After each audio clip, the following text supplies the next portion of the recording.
My name is Samantha Wilson, and I'm 32 years old. I never expected to find freedom in the middle of an upscale restaurant with my father's harsh words hanging in the air between us. "You're a failure for life," he said, his face contorted with disappointment. But instead of crumbling like I always had before, I laughed. Not a nervous laugh, but a genuine one that bubbled up from somewhere deep inside me. The shock on everyone's faces, especially his, was something I'll never forget. In that moment, I finally broke free. Before I share what happened next, let me know where you're watching from in the comments. If you've ever had someone's negative words unexpectedly make you stronger, hit that like button and subscribe. This story might just give you the courage to redefine what success means to you. Growing up in the small, affluent town of Greenwich, Connecticut, I lived in the shadow of my father's expectations. Robert Wilson was not just a father, he was a force of nature. As the CEO of a Fortune 500 company, he commanded respect in boardrooms and expected nothing less at home. His salt and pepper hair was always perfectly styled, his suits impeccably tailored, and his standards impossibly high. My mother Elizabeth was beautiful and refined, but she existed primarily as my father's supporter. She organized charity galas, maintained our immaculate home, and smoothed over my father's harsh edges in social situations. When it came to his treatment of us children, however, she rarely intervened. "Your father just wants what's best for you," she would whisper after he'd reduced me to tears with his criticism. "He's pushing you because he sees your potential." My younger brother Michael was the golden child. 3 years my junior, he seemed to naturally embody everything our father valued: analytical thinking, competitive drive, and an unquestioning acceptance of our father's worldview. While I struggled under the weight of Robert's expectations, Michael thrived. He played the sports my father approved of, joined the clubs my father deemed worthwhile, and set his sights on following in our father's footsteps. I was different. Even as a child, I was drawn to stories, colors, and creativity. But I quickly learned to suppress these interests around my father. Instead, I channeled my energy into academics, bringing home report cards filled with A's, hoping to see pride in my father's eyes. But it was never enough. When I was 8, I brought home a report card with all A's and one AI. Most parents would have celebrated such an achievement, but not Robert Wilson. He focused solely on the A, questioning me for 20 minutes about what had gone wrong and how I planned to fix it. I remember sitting at our massive dining table, the report card between us, trying desperately not to cry as he lectured me on the importance of consistency and excellence. "Samantha," he said, tapping the paper with his manicured finger, "this A is the difference between success and mediocrity. In the real world, almost perfect isn't good enough." By the time I was 10, I had developed a nervous habit of biting my nails before showing my father any achievement. Even when I won first place in competitions, he would find fault. When I was 12, I won the regional science fair with a project on renewable energy.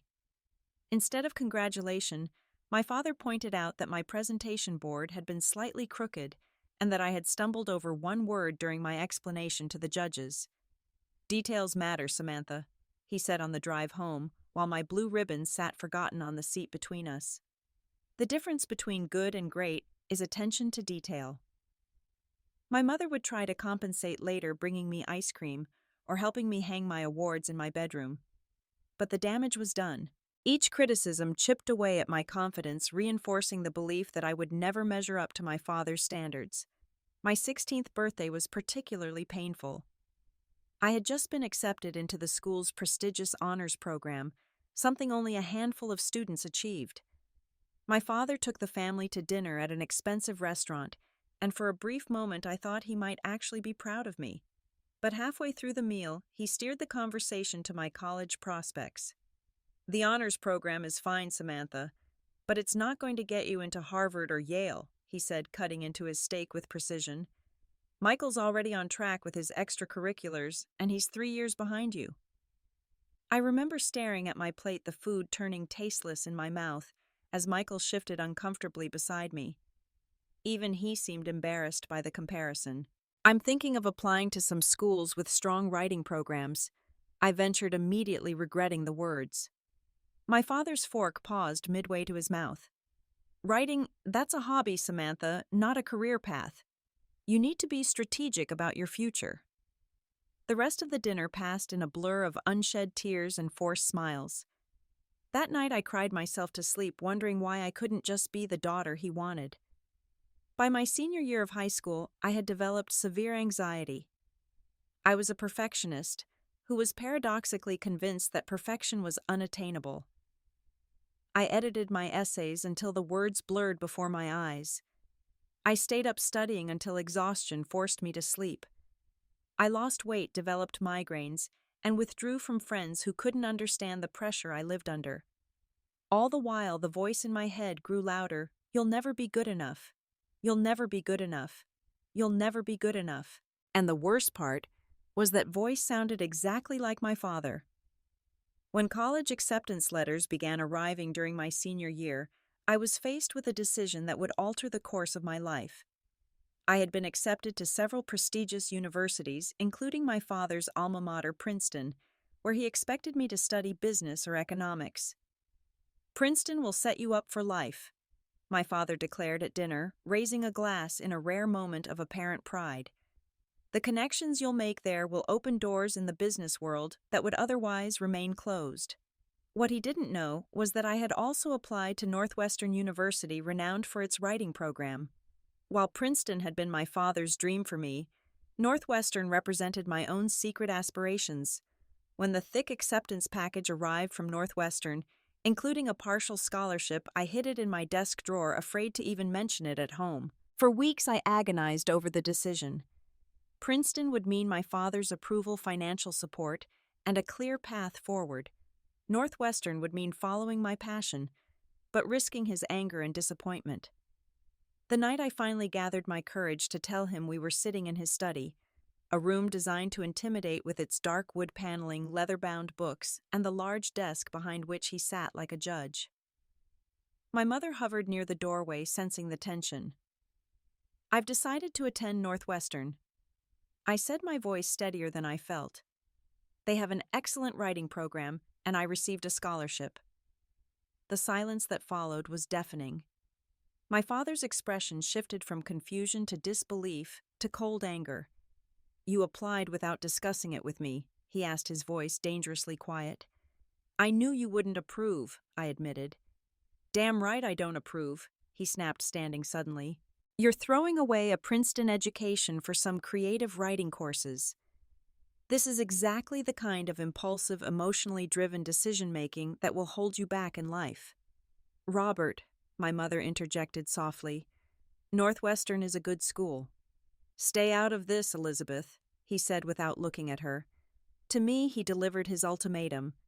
If you choose Northwestern over Princeton, you're on your own. I won't pay for you to waste 4 years on a useless degree. I'd anticipated this response, but hearing the words still felt like a physical blow. I have a scholarship, I repeated, and I'll get a job to cover the rest. Then I guess you've made your choice, he said, sitting back down and returning to his papers, dismissing me as if I were a disappointing business associate rather than his daughter. I left for Northwestern 3 months later with 2 suitcases, my scholarship, and a work-study position already arranged. My father maintained a cold distance during my remaining time at home, speaking to me only when necessary. The day I left, he shook my hand formally and reminded me that I had chosen this path and its consequences. My mother hugged me tightly at the airport, slipping an envelope into my hand. A little something to help, she whispered. Inside was $2,000 in cash, not enough to make a significant difference in my tuition, but a gesture that meant everything to me. It was perhaps the first time she had directly gone against my father's wishes. Those first months at Northwestern were both terrifying and exhilarating. I worked 20 hours a week at the campus bookstore while maintaining a full course load. I lived in the cheapest dormitory, ate budget meals, and counted every penny. But for the first time in my life, I was studying subjects that truly engaged me: literature, creative writing, journalism, and the freedom was intoxicating. I also began to make friends who accepted me as I was not as someone's daughter or sister. My roommate Jessie was a theater major from Seattle with bright blue hair and an infectious laugh. She introduced me to a circle of creative, supportive people who valued expression over perfection. Then there was Professor Diana Taylor, who taught my advanced composition class. After reading my first assignment, she asked me to stay after class. "You have a unique voice, Samantha," she said, leaning against her desk. "But you're holding back. There's a hesitation in your writing, as if you're afraid to fully commit to your ideas." I stared at her, startled by her insight. No one had ever read me so accurately before. "I want you to try something," she continued, handing me a blank notebook. "Write for yourself first. Not for grades, not for publication, not for anyone else's approval. Just for you."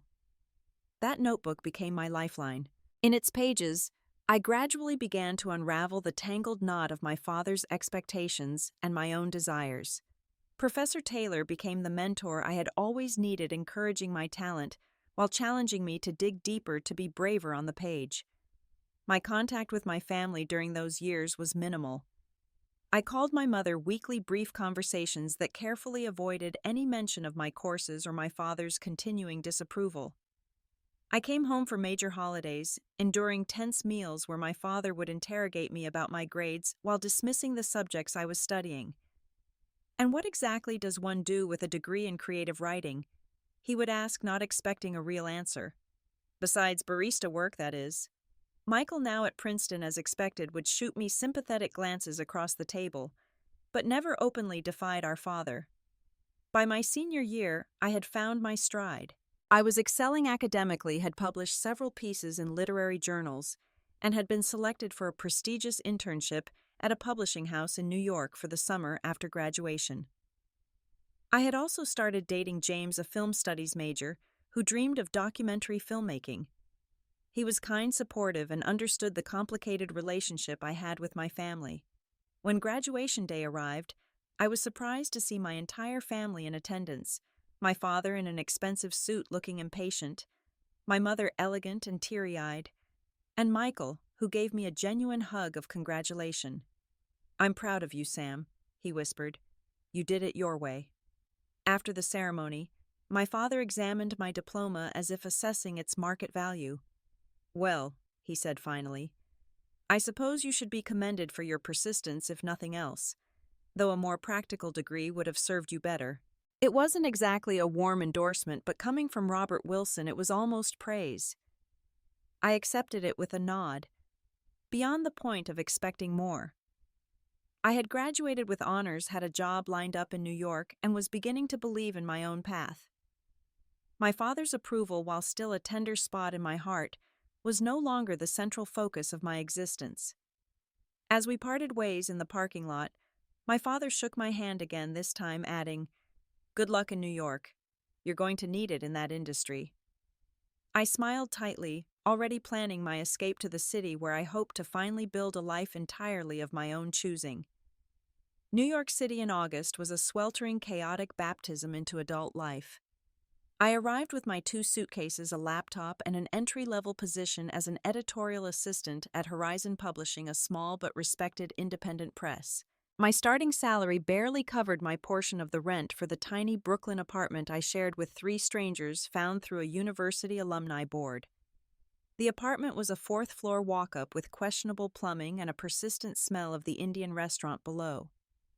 My bedroom was actually a converted dining nook separated from the living room by a tension rod and curtain. But it was mine, paid for with my own money, and there was a fierce pride in that independence. My first day at Horizon was both thrilling and overwhelming. The office occupied half a floor in an aging building in the Flatiron district. Bookshelves lined every available wall, manuscripts were stacked on every surface, and the constant click of keyboards created a rhythm that felt like the heartbeat of the literary world I had dreamed of joining. My boss, Gina Petrocelli, was a veteran editor known for her sharp eye and sharper tongue.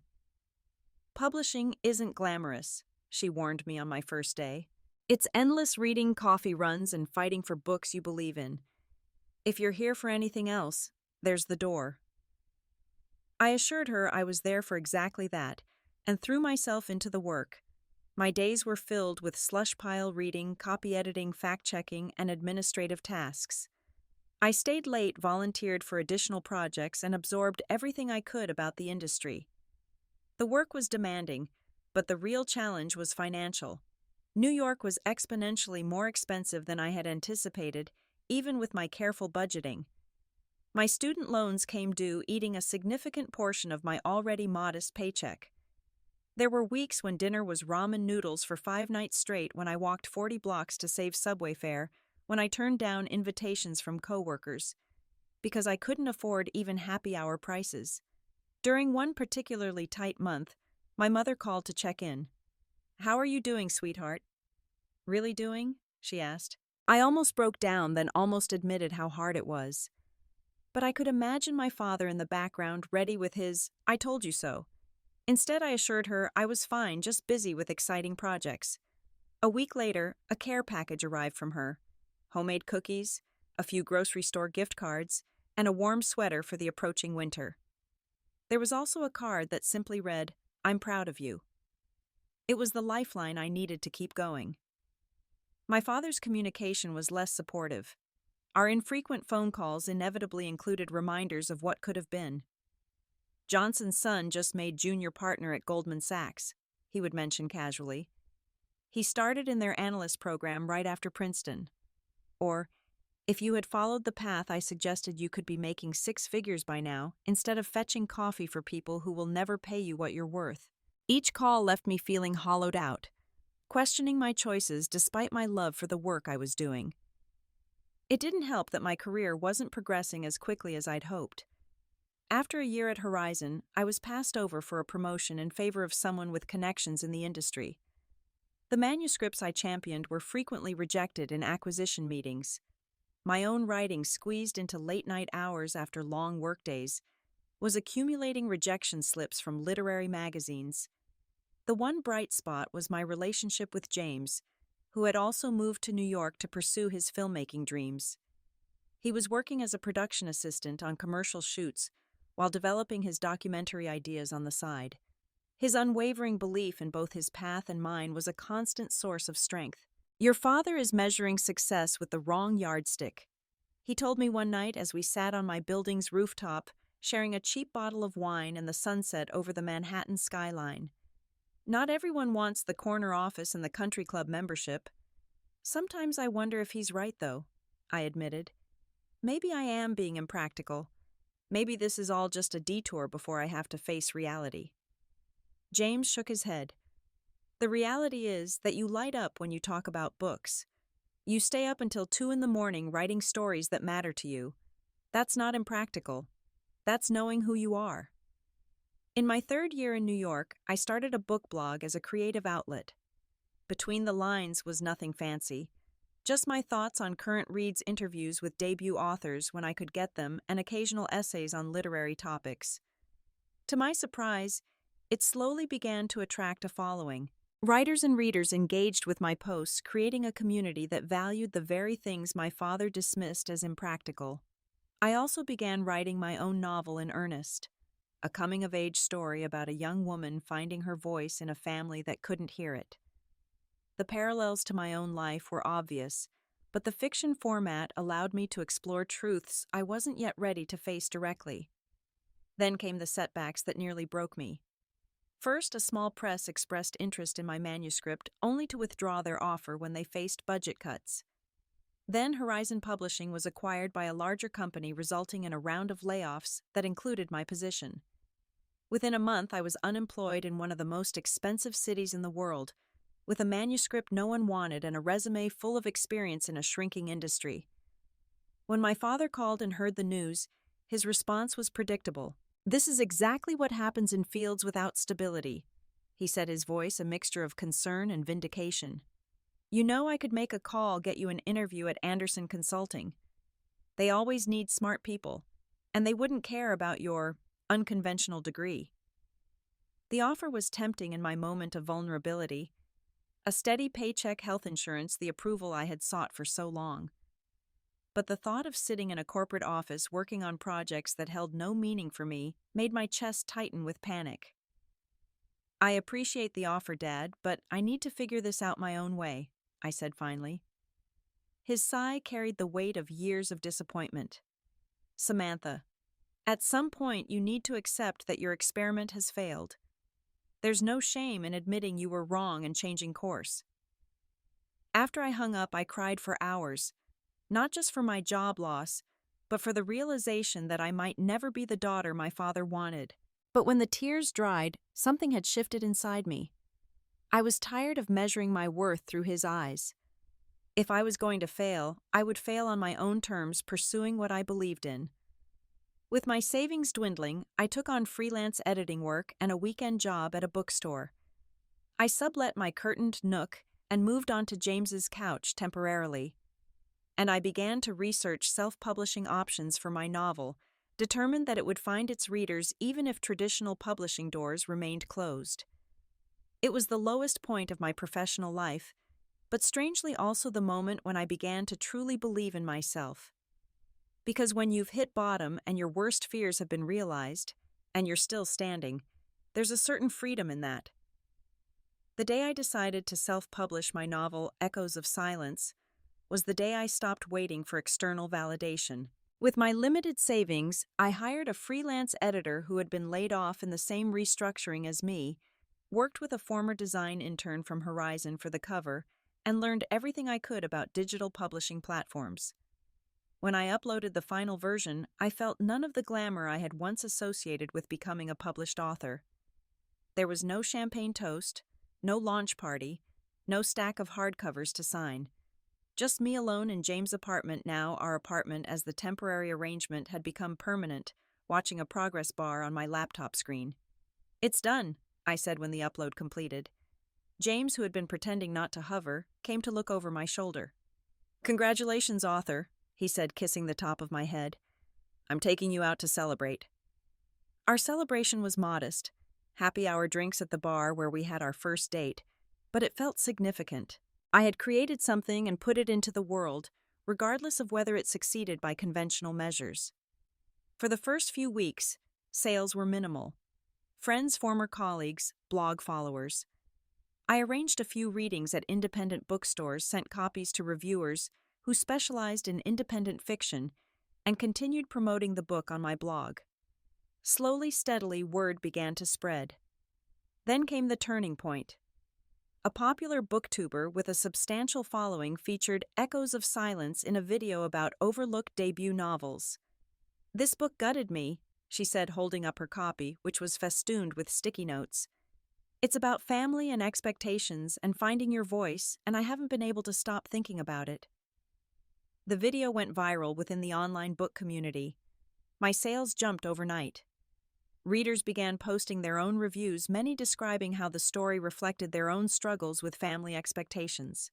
Book clubs picked it up. Independent bookstores began stocking physical copies printed through a print-on-demand service. 3 months after that fateful video, I received an email that changed everything. Allison Park, a respected literary agent, had read my novel and wanted to discuss representation. "Your voice is exactly what we need more of in publishing," she wrote. "I'd like to talk about your current project, but also what you're working on next." Our meeting over coffee at a cafe near her Manhattan office felt surreal. Allison was everything I had hoped for in an agent, passionate about literature, straightforward about the business, and genuinely enthusiastic about my writing. "Your self-publishing success gives us leverage," she explained. "Publishers are paying attention to what readers choose, not just what traditional gatekeepers approve. I think we can find the right home for your next book and potentially re-release Echoes with a major publisher." I signed with her that afternoon. 2 weeks later, she had arranged meetings with editors from several publishing houses. The bidding war that ensued was beyond anything I had imagined possible.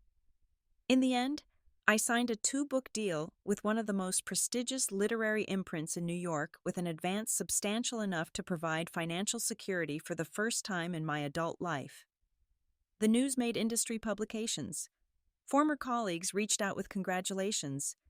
Even Gina Petrocelli, my former boss, sent a brief but meaningful email. Knew you had it in you. Well done. With the advance, James and I purchased our first apartment, a one-bedroom in Brooklyn with actual walls and a small office space where I could write. The mortgage papers signed in both our names felt more significant than any publishing contract. As the republished version of Echoes of Silence prepared to launch with its new publisher complete with a book tour and marketing campaign, I knew I needed to share the news with my family. My mother had been keeping up with my career developments through our regular calls, but my father remained largely in the dark, our communications having dwindled to obligatory holiday exchanges. I called my parents' home, half hoping my father wouldn't answer, but of course he did. "Samantha," he said, his tone suggesting he was checking the name off a to-do list. "How are you?" "I'm well, Dad. Actually, I have some news. My book is being published by Grayson Literary. It's a 2-book deal, and well, it's significant." I held my breath, waiting for his response. There was a pause followed by a clearing of throat. "I saw something about that online. One of the partners at the firm mentioned it. His wife is apparently a fan of your writing." It wasn't quite congratulations, but it was acknowledgement which felt like progress. "That's nice to hear," I said, then pressed on. "James and I are getting married this fall. A small ceremony, nothing elaborate. But we'd like you and Mom to be there." Another pause. "I'll check our calendar. Your mother will be pleased." Then, almost as an afterthought, "Good for you, Samantha. Sounds like you've had a lucky break." A lucky break. As if the years of work rejection and perseverance had nothing to do with it. As if success in a creative field could only be attributed to chance rather than talent and determination. Once those words would have devastated me. Now they merely disappointed me. My father was incapable of seeing value in a path different from the one he had prescribed, and perhaps he always would be. "Thanks, Dad," I said simply. "Will you put Mom on the line?" As I shared my news with my mother, hearing her genuine delight, I made a decision. I would invite my family to a dinner to celebrate both the book deal and our engagement. One last attempt to bridge the gap that had grown between us over the years. One final opportunity for my father to see me, truly see me, for who I was. Little did I know that this dinner would become the moment everything changed, not because my father would finally approve, but because I would finally stop needing him to. The restaurant I chose for our family dinner was a middle ground, upscale enough to meet my father's standards, but not so pretentious that my news would seem out of place. I reserved a private dining area, wanting space for the conversation that might unfold. James and I arrived early, both slightly tense despite our attempts at casual conversation. "It's going to be fine," he assured me, squeezing my hand under the table. "No matter what happens, we have each other." My parents arrived precisely on time, my father checking his watch as they were shown to our table. My mother embraced me warmly, complimenting my dress and admiring my engagement ring. My father shook James's hand with businesslike efficiency before giving me a brief, awkward hug. "You look well," he said, which from him was nearly effusive. My brother Michael arrived last, apologizing for the delay. "Client meeting ran long," he explained, giving me a genuine hug and shaking James's hand with more warmth than our father had shown. At 30, Michael had indeed followed in our father's footsteps, working at a prestigious investment firm and recently made a junior partner. Yet there was a weariness around his eyes that hadn't been there when we were younger. We ordered drinks and appetizers, making small talk about the restaurant, the weather-neutral topics that wouldn't disrupt the fragile peace. I shared updates about the book launch, the positive early reviews, and the upcoming tour. My mother asked interested questions. My father listened with polite detachment. As our main courses arrived, I decided to share my other news. "The foreign rights have been sold in 12 countries so far," I said, unable to keep the pride from my voice. "And there's been interest from a few film production companies about adapting it for the screen." My mother clasped her hands together. "Oh, Samantha, that's wonderful. Isn't that impressive, Robert?" My father took a sip of his wine before responding. "It's certainly unexpected. Who would have thought people in other countries would be interested in that sort of story?" The backhanded nature of the comment hung in the air. James tensed beside me, but I placed a hand on his knee, silently asking him to let it go. The themes are universal, Dad, I said evenly. Family expectations, finding your own path. Those experiences cross cultural boundaries. Speaking of expectations, Michael interjected, clearly trying to change the subject. Samantha mentioned you're working on a documentary. What's it about? As James described his project, a film exploring the impact of gentrification on long-established urban communities, I watched my father's expression. The slight downturn of his mouth, the almost imperceptible shake of his head, the same expression he had worn throughout my childhood whenever I had expressed interest in anything creative or unconventional. That sounds like important work, my mother said when James finished. Will it be shown in theaters? More likely festivals first, then possibly streaming platforms, James explained. It's not a commercial project in the traditional sense. So not particularly profitable, my father commented. It wasn't a question. Not everything is about profit, Dad, I said, feeling the familiar frustration rising. Some things are about impact, about saying something meaningful. My father placed his fork down with deliberate care. That's a luxury perspective, Samantha. One that's only possible because other people focus on practical matters like financial stability. Robert, my mother warned quietly. No, Elizabeth, she needs to hear this. He turned his attention fully to me. You've had a bit of success with this book, and that's commendable. But the publishing industry is fickle. This could all disappear tomorrow, and then what? You've built no foundation, no safety net. I have a 2-book deal, Dad, and I've been supporting myself for years now. Barely, he scoffed. Living in tiny apartments, working jobs beneath your potential. And now you're planning to marry someone with equally uncertain prospects. James straightened beside me. Sir, with all due respect. It's not about respect, my father interrupted. It's about reality. The reality is that careers like yours are unstable at best. Samantha had opportunities for a real professional path connections I could have provided. Instead, she chose this creative endeavor. The way he said creative made it sound like a disease. And now you're both celebrating as if one book deal erases years of impractical decisions. He shook his head, cutting into his steak with surgical precision. You've had a lucky streak, but you're still a failure for life because you chose the wrong path. The table fell silent. My mother looked mortified. Michael stared at his plate. James was rigid with anger beside me. And I laughed. It started as a small chuckle and grew into genuine laughter, not bitter or hysterical, but truly amused. Everyone stared at me in shock, my father's fork suspended halfway to his mouth. What exactly is so funny? He demanded. When I could speak again, I wiped a tear from the corner of my eye. I'm sorry, Dad, but do you hear yourself? You're sitting across from your daughter who has achieved exactly what she set out to do. Published a successful book, found fulfilling work, built a loving relationship, and your response is to call her a failure. I'm being realistic. No. I interrupted, feeling strangely calm. You're being faithful to a narrative you created years ago. The moment I chose Northwestern over Princeton, you decided I was a failure. Nothing I've accomplished since then has changed that story in your mind, because admitting I succeeded would mean admitting you were wrong. My father's face reddened. This isn't about... It is, though, I continued. It's about control and being right. You decided what success should look like for me without ever asking what I wanted. And when I chose differently, you couldn't accept it. I took a sip of water, organizing my thoughts. For years, I tried to prove myself to you. I worked harder, achieved more, pushed myself to exhaustion, all hoping for your approval. But today, sitting here, I finally understand something. I don't need it.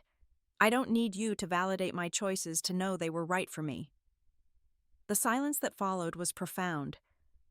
My father stared at me as if seeing me for the first time. Samantha, my mother began hesitantly. Your father just wants... I know what he wants, I said gently. But this is my life, not his.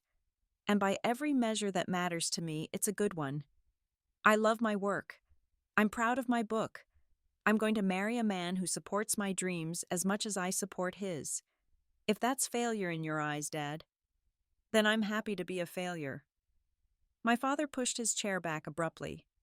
I won't sit here and be lectured by my own daughter about life choices when I've spent decades building the kind of security you casually dismissed. Robert, please, my mother said, reaching for his arm. To my surprise, it was Michael who spoke next. Dad, sit down. Samantha's right. My father turned to him in disbelief.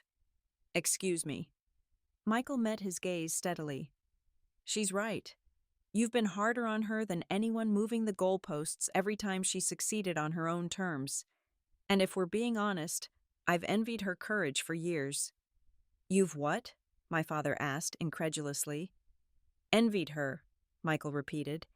Do you know why I check my watch every 5 minutes? Because I'm counting the hours until I can leave the job you pushed me into. I'm good at it, sure, but I've never loved it the way Samantha loves writing. The confession hung in the air between us. My mother reached across the table and took my hand, then Michael's. I think, she said carefully, we all need to listen to each other better than we have been. My father looked from face to face, clearly feeling outnumbered. Without another word, he threw his napkin on the table and walked out. In the stunned silence that followed, I felt something unexpected: peace. Not happiness exactly. Watching my father walk away would never bring joy, but a sense of having finally spoken my truth regardless of the consequences. I'm sorry, my mother said, her eyes bright with unshed tears. He just doesn't know how to bend. He never has. It's okay, Mom, I assured her. This isn't your fault. I should have stood up to him sooner, she said. For both of you. She looked at Michael, who seemed both liberated and terrified by his own admission. Well, James said, raising his glass, I'd like to propose a toast. To Samantha, who has taught me what real courage looks like. And to new beginnings for all of us. As we clinked glasses, I realized that this dinner had indeed changed everything. Just not in the way I had anticipated. My father still didn't approve of my choices, but for the first time in my life, that fact didn't diminish me. The weeks following our dramatic dinner were strangely quiet. My father maintained radio silence, not even returning my mother's calls for the first few days. She had chosen to stay at the restaurant with us rather than follow him out, a small but significant act of independence that surprised all of us, perhaps her most of all. He'll come around, she assured me during one of our daily phone calls. He just needs time to process what happened. I wasn't so sure. In 32 years, I had never seen my father admit he was wrong about anything substantial. His worldview was rigid, his certainties unshakable.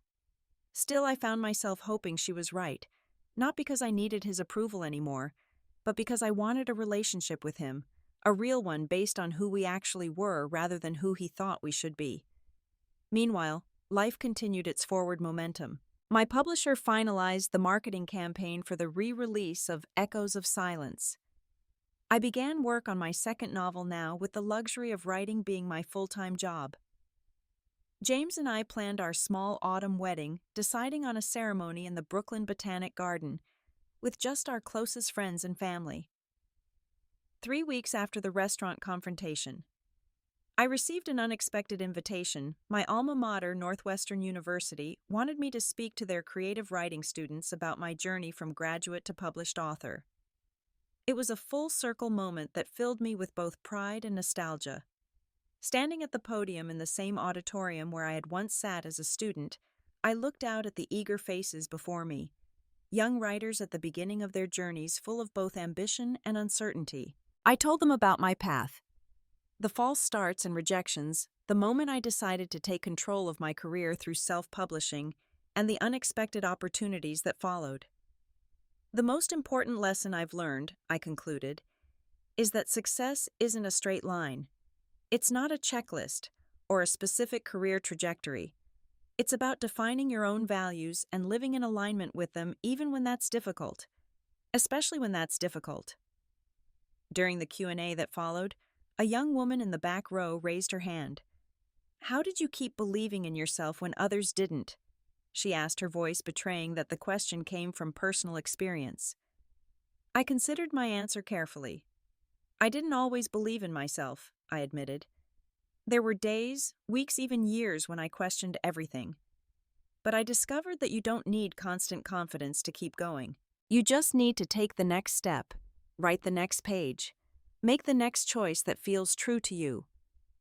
The belief builds gradually through action, not the other way around. As the event concluded and students lined up to have books signed, I noticed a figure standing at the back of the room, partially obscured by a column. It took me a moment to register who it was, my father in one of his impeccable suits watching the proceedings with an unreadable expression. My heart raced as I finished with the last student. When the room had cleared, he approached the table where I sat, his steps measured and deliberate. "That was a good talk," he said, his voice gruff. "They seemed to appreciate it." "Thanks," I replied, uncertain of what else to say. "I didn't know you were coming." "Your mother mentioned it. I was in Chicago for a meeting." He gestured to the chair across from me. "May I?" I nodded, and he sat looking strangely uncomfortable in the casual setting of a university classroom. "I've been thinking about what you said at dinner." He began, his fingers drumming once on the table before he stilled them. "About me being invested in a particular narrative." I waited, giving him space to continue at his own pace. "My father was a difficult man," he said finally, surprising me with this unexpected turn. "Nothing I did was ever good enough for him. I worked through college, graduated top of my class, built a successful career, and he still found ways to criticize. 'Anyone can make money,' he'd say. 'Real men build legacies.'" It was the most personal information my father had ever shared with me. I had never known my paternal grandfather, who died before I was born. My father rarely spoke of him. "I promised myself I'd be different with my children," he continued, "that I'd give them advantages I never had, clear paths to success. I thought I was protecting you from struggle." A rueful smile briefly crossed his face. "Instead, I became him in many ways, didn't I?" The question hung between us both, rhetorical and profound. "I don't know how to evaluate success in your field," he admitted. "In my world, everything is measurable: profits, losses, growth projections. Art is subjective, unpredictable." "It can be," I agreed, "but that doesn't make it less valuable or less real." He nodded slowly. "I read your book last week." My eyebrows shot up in surprise. "You did?" "Your mother has had a copy since it was first published. She's been not so subtly leaving it on my nightstand for months." A hint of something almost like humor crossed his face. "After our discussion at dinner, I finally picked it up. And I couldn't help asking, even as I told myself his opinion shouldn't matter anymore. It's good, Samantha. Very good. I didn't expect to connect with it, but I did." He paused, seeming at a search for the right words. "The father in your story, he's not a villain, just a man so convinced of his own rightness that he can't see what he's losing. That took insight." It was as close to an admission of recognition as I was likely to get. "Thank you," I said simply. "I don't know how to do this," he confessed after another silence. "How to relate to you as you are not as I imagined you would be. I don't know how to be proud of achievements I don't fully understand." "You could start by trying," I suggested, "by asking questions instead of making pronouncements, by accepting that my definition of success might be different from yours without being wrong." He nodded thoughtfully. "I can try." The words seemed to cost him, but he said them nonetheless. As we parted ways outside the building, he surprised me with an awkward but genuine hug. "Your mother and I will be at the wedding," he said, "if the invitation still stands." "It does," I assured him. Walking away, I felt lighter than I had in years. Not because my father had suddenly transformed or because all our issues were resolved. They weren't, and likely never would be completely. But because I had spoken my truth, he had actually heard it, and now there was at least the possibility of a new kind of relationship between us. That evening I called James to tell him about the unexpected encounter. So is this the part where everyone lives happily ever after? He asked, only half joking. No, I laughed. This is the part where we acknowledge that relationships are complicated and ongoing works in progress. But it's a start. Later that night, I received an email from my father, the first he had ever sent that wasn't a forwarded article about the instability of creative careers or a reminder about some family obligation. It was brief, just a few lines commenting on specific passages from my book that had resonated with him, moments he found particularly well observed. It wasn't an apology. It wasn't a complete reversal of years of criticism and dismissal. But it was an attempt to meet me on my own ground, to see me as I was, rather than as he had wanted me to be. And for now, that was enough. My journey toward inner freedom didn't end with that confrontation at the dinner table or the unexpected conversation at Northwestern. Healing rarely follows a neat narrative arc. It comes in fits and starts, in small moments of boundary setting and self-affirmation that accumulate over time. The republished version of Echoes of Silence exceeded even my publisher's optimistic projections, remaining on the bestseller lists for 23 weeks and earning reviews that described it as unflinchingly honest and a quietly revolutionary exploration of family dynamics. The success brought opportunities I had never imagined. Speaking engagements, literary festival invitations, even a visiting writer position at a prestigious university. Throughout it all, I maintained the boundaries I had established. I shared my successes with my parents, but didn't seek their validation. I invited their participation in my life, but didn't allow their opinions to dictate my choices. It was a delicate balance, one that required constant attention and occasional readjustment. My father, to his credit, made efforts. They were imperfect and sometimes awkward, but they were sincere. He read industry reviews of my book and clipped them for a scrapbook my mother kept. He asked questions about my writing process during family dinners, listening with genuine curiosity rather than barely concealed skepticism. When my publisher threw a launch party for the paperback edition, he attended in his best suit, introducing himself to my editor with something approaching pride. There were still missteps. During one Sunday phone call, he mentioned a corporate position that would be perfect for James. Given his organizational skills, clearly still hoping my fiancé might consider a more traditional career path. When I reminded him that James was committed to documentary filmmaking, he backtracked, but the old assumption that we would eventually get serious lingered beneath the surface.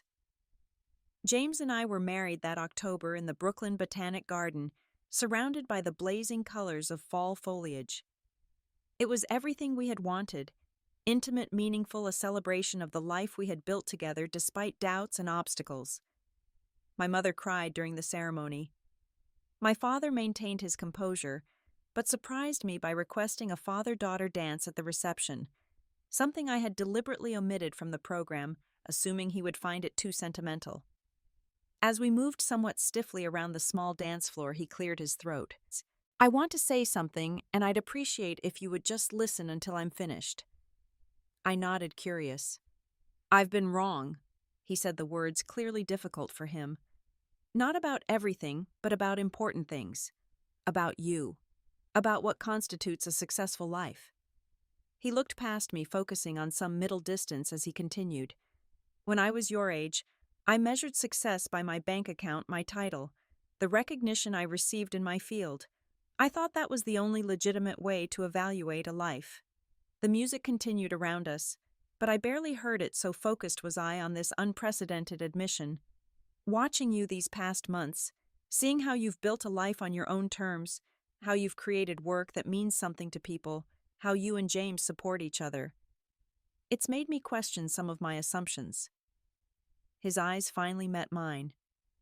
"I'm not saying I understand all of your choices, but I respect them and I respect you. And I'm sorry that it took me so long to get here." It wasn't a perfect apology. It didn't erase years of criticism or heal all the wounds of my childhood. But it was honest, and it opened a door that had been closed for most of my life. "Thank you, Dad," I said simply. "That means a lot to me." As the months passed, our relationship continued to evolve. My father would never be effusively emotional or unconditionally supportive. That simply wasn't who he was. But he made consistent efforts to connect with me on my terms, to understand the world I had chosen for myself. When James's documentary was accepted at a prestigious film festival, my father surprised us both by arranging his business travel to coincide with the screening. He sat through the film, which examined urban displacement and economic inequality, topics he would once have dismissed as liberal hand-wringing, and afterward asked James thoughtful questions about his creative choices. Meanwhile, my brother Michael had begun his own journey of self-discovery. Inspired partly by my stand at the dinner table, he had started therapy to explore his own relationship with our father's expectations. He wasn't ready to leave his investment banking career. The golden handcuffs, as he called them, were still firmly in place. But he had begun setting boundaries around his time, refusing weekend work, and using his considerable salary to fund arts education programs in underserved communities. "It's not the dramatic break you made," he told me during one of our now regular lunch dates, "but it's something, a way of aligning what I do with what I actually value." My second novel was published to critical acclaim, further establishing my voice in the literary world. The subject matter, siblings navigating different paths while carrying the weight of parental expectations, hit close to home for many readers, generating discussions about family dynamics and the courage to define success on one's own terms. When I held the first copy in my hands, I experienced none of the doubt that had accompanied my first book's publication. This was my path, my voice, my contribution. Whether it met anyone else's definition of success was irrelevant. It met mine. The most profound change, however, came with the news that James and I were expecting our first child. As my pregnancy progressed, I found myself reflecting on the family patterns I had both inherited and fought against, wondering what I would pass on to my own child. One evening, sitting in the nursery we had prepared in our apartment, I voiced these concerns to James. What if I carry forward the same expectations, just in a different form? What if I push our child toward creativity instead of corporate success, but with the same rigidity my father showed? James considered this thoughtfully. "The difference is awareness," he said finally. "Your father never questioned the values he was imposing. You're already asking these questions, already conscious of the patterns. That doesn't mean you won't make mistakes, but you'll be able to recognize and correct them." When our daughter Lily was born the following spring, I understood what James meant. Holding her small, perfect form, I felt not only overwhelming love, but also a profound commitment to seeing her, truly seeing her, as she grew and developed her own identity. I would guide her, protect her, offer her the wisdom of my experience, but I would never force her into a mold of my making. My father's reaction to becoming a grandfather surprised me. The man who had always valued achievement and control was utterly enchanted by this tiny being who did nothing but eat, sleep, and grow. He visited more frequently than ever before, awkwardly but tenderly holding Lily, talking to her about everything from the stock market to the changing seasons. During one such visit, as he sat with Lily sleeping on his chest, he looked up at me with an expression I had rarely seen, vulnerability mixed with something like wonder. "She'll be whoever she becomes," he said quietly, "and that will be enough." In that moment, I understood that his journey of growth was as real and significant as my own had been. Different in its expression, slower in its progression perhaps, but no less meaningful. The man who had once declared me a failure for life was now cradling my child with unconditional acceptance. Life isn't a neat narrative with a clear resolution. My relationship with my father will always carry the echoes of our difficult past. There will be moments when old patterns resurface, when expectations clash, when the gap between our worldviews seems unbridgeable. But now we have the tools to navigate those moments with greater understanding and compassion. The most important lesson I've learned through all of this is that true freedom comes not from winning others' approval, but from releasing your need for it. When I laughed in that restaurant, shocking everyone at the table, I wasn't just rejecting my father's harsh judgment. I was liberating myself from its power over me. Success isn't measured by titles, bank accounts, or even bestseller lists. It's measured by authenticity, by the courage to live according to your own values, even when doing so is difficult. By relationships built on mutual respect rather than control. By the ability to look at your life and recognize it as genuinely yours, chosen and created with intention. I still have the recording of that dinner conversation on my phone. James had been documenting aspects of our life together for a personal project, and the audio captured the exact moment when something shifted in me. Sometimes on days when I doubt myself or feel the old insecurities creeping back, I listen to it. Not to relive the conflict, but to remind myself of the strength I found in that moment, the strength that was always within me waiting to be claimed. Have you ever had to define success on your own terms, even when it meant disappointing others? How did you find the courage to stand in your truth? Share your story in the comments below. And if this journey resonated with you, please like this video, subscribe to hear more stories of personal transformation, and share with someone who might need to be reminded of their own worth. Thank you for listening to my story. And remember, sometimes the most powerful response to judgment is simply to laugh and choose your own path.